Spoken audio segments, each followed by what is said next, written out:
In the early 2000s, in a quiet part of upstate New York, a man who worked long nights as a mechanic began to feel sick in a way that didn't quite make sense.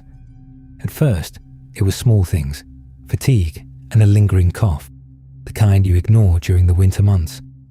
But over time, his condition became harder to overlook as he began to swell, lose his balance, and struggle to get through a normal day. His family urged him to see a doctor, but before anything could be properly diagnosed, he suddenly died at home, and the explanation given was simple and final.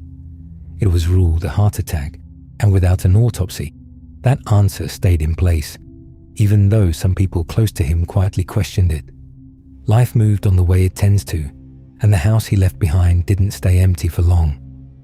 A few years later, the woman he had been married to remarried, this time to a man who owned a small air conditioning business, and from the outside, their life looked stable and ordinary.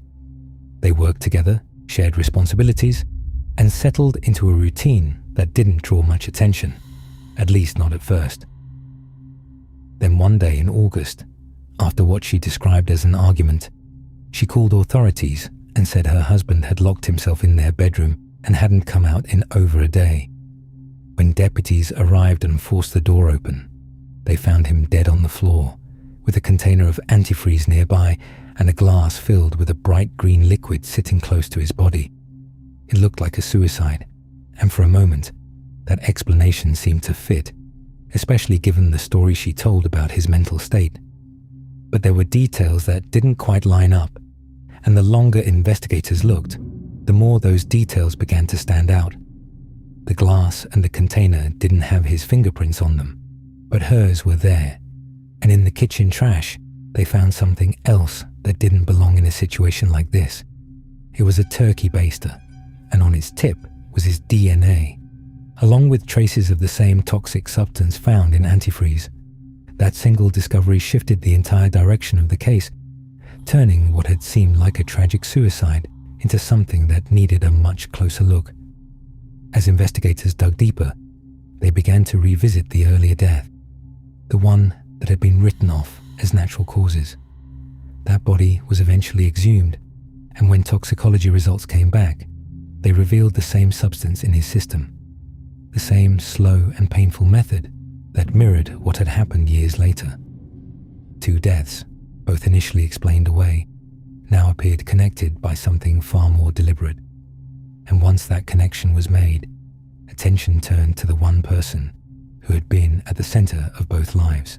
By 2007, the pressure around the case had started to build, and the focus of the investigation had become impossible to ignore. Around that same time, the woman's older daughter, who had just started college, was approached by investigators and told something she had never expected to hear.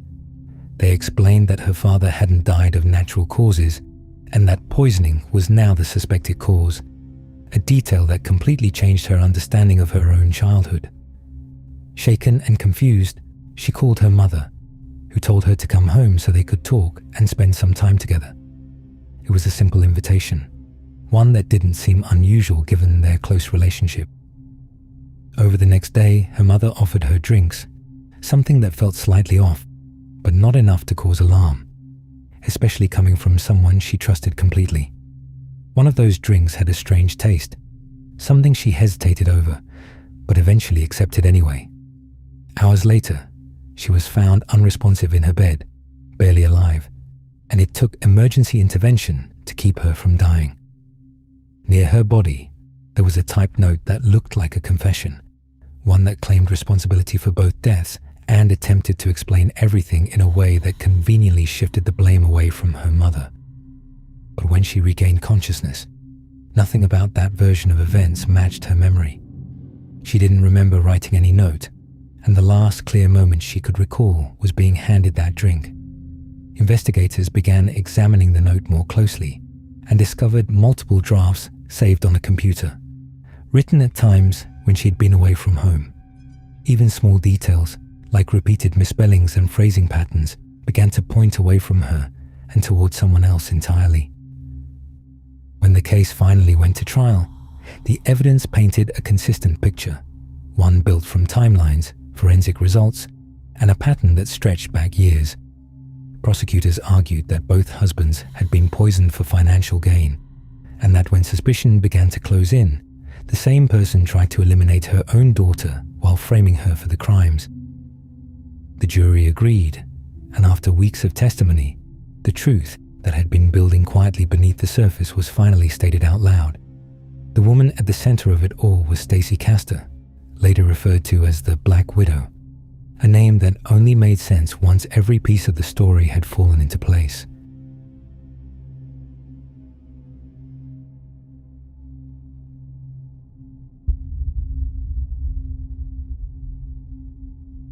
In October of 1995, in a quiet area of Abbotsford, British Columbia, two teenage girls were walking together toward a party just after dark. It was the kind of walk they had likely done before, along a familiar path bordered by hedges and patches of dense brush, with nothing about the night suggesting anything unusual. They talked as they walked, moving at a steady pace, focused on where they were going rather than what was around them. The street was calm, and aside from the occasional passing car in the distance, there was very little noise. For a while, everything about the moment felt completely routine. As they passed alongside a thick hedge, something suddenly broke through from the other side, fast and without warning. A man stepped out holding a baseball bat, closing the distance between them before either of them had time to react. He ordered them off the path and into the bushes, forcing them into a clearing just out of view from the street. Once there, he told them to remove their clothes, speaking in a way that made it clear he was in control and not hesitating. One of the girls complied, frozen and trying to follow his instructions, while the other hesitated, watching him closely instead of immediately doing what he said. In a brief moment, when his attention shifted, she moved toward him and grabbed the bat, swinging it hard and striking him across the back. For a second, it disrupted whatever he had planned, but it didn't stop him. He quickly regained control, overpowering her and bringing the bat down with enough force to leave her unconscious on the ground. The other girl was left alone with him in the clearing, with no one nearby to hear or see what was happening.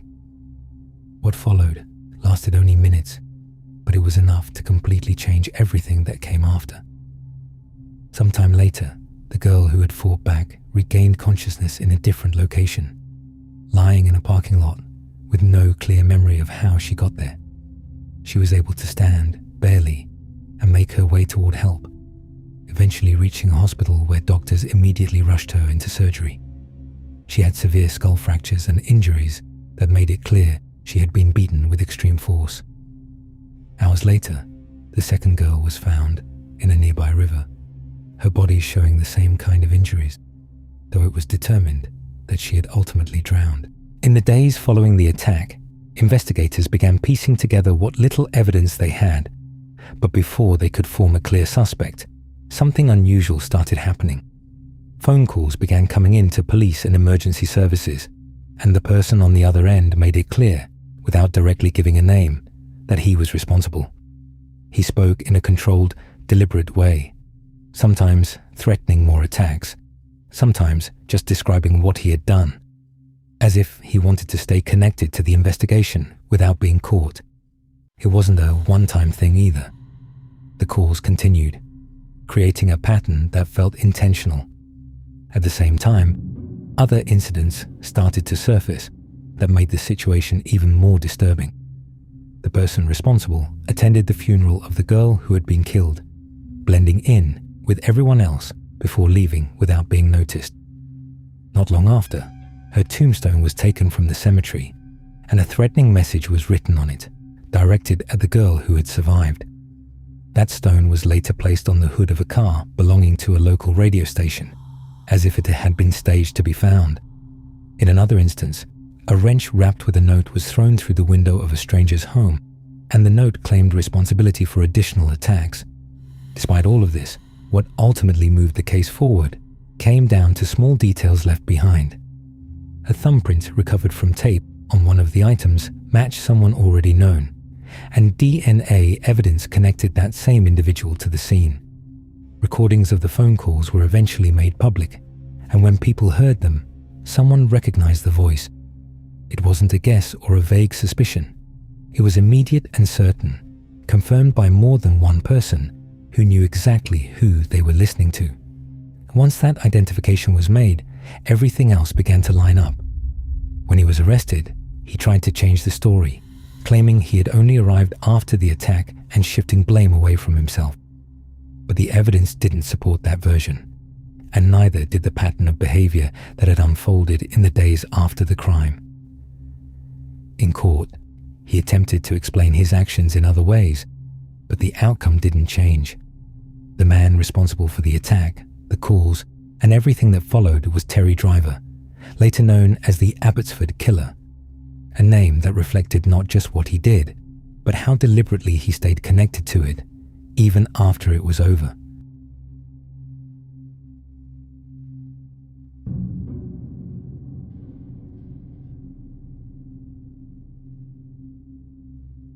In the early hours of November 13, 1974, in a quiet neighborhood in Amityville, New York, a house on a residential street sat in complete stillness. Inside, a family of 6 was asleep in their beds, each in their own room, with nothing visibly out of place. The night passed the way most nights do in a suburban area, with no reports of disturbance and no signs of anything unusual from the outside. The street remained calm, and no one nearby reported hearing anything that would have suggested what was happening inside. By morning, the house still looked exactly the same from the outside. Later that evening, a young man walked into a local bar not far from the house, visibly shaken, speaking quickly and trying to get the attention of anyone nearby.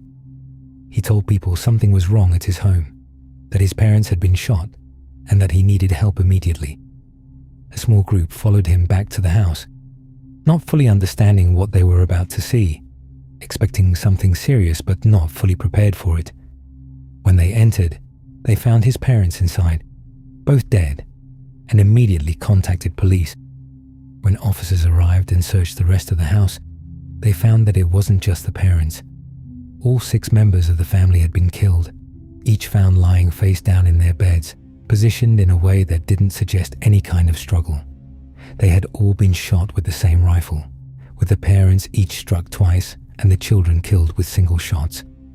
There were no clear signs of forced entry, no immediate indication of who could have done it, and no obvious explanation for how something like this could happen without anyone nearby noticing. At first, the young man who had reported the crime told police that someone else was responsible, naming a supposed hitman and suggesting that the killings had been carried out by an outside figure. But as investigators continued speaking with him, the details of his story began to shift and inconsistencies started to appear. The timeline didn't fully match, and certain parts of his account didn't hold up under closer questioning. Within a short time, the focus of the investigation began to narrow in a different direction. The following day, after continued questioning, his story changed again, this time in a way that removed any outside suspect entirely. He admitted to being inside the house during the early morning hours and described moving from room to room, carrying out the shootings himself. He explained where he had gone afterward, how he had cleaned himself up, and how he had disposed of key pieces of evidence, including the rifle and the clothes he had been wearing. After that, he said he continued his day as if nothing had happened, even going to work before returning later to report the crime. As the case moved forward, more details came into focus, but some aspects remained difficult to fully explain. All of the victims had been found face down in their beds, and there were no clear signs that they had tried to escape or fight back. Investigators determined that the weapon used had not been suppressed, and yet no neighbors reported hearing gunshots during the night. There was also no confirmed evidence that the family had been sedated beforehand, despite claims suggesting otherwise. These details left parts of the timeline unclear, even as the overall case against him became solid. During the trial, he claimed that he had no memory of committing the killings, presenting an insanity defense supported by a psychiatrist. However, the prosecution argued that he understood exactly what he was doing at the time, pointing to his actions before and after the crime as evidence of awareness. Over time, he offered different versions of what happened, sometimes placing blame on others and sometimes changing key details, but none of those accounts held up against the physical evidence. The inconsistencies only reinforced the conclusion that had already been reached. He was ultimately found guilty on 6 counts of second-degree murder and sentenced to life in prison. The case would go on to gain widespread attention, partly because of the unanswered questions and partly because of what it inspired in the years that followed. The man responsible for the killings inside that house on Ocean Avenue was Ronald DeFeo Jr., the sole surviving member of the family, whose actions would later become the basis for what people now know as the Amityville Horror.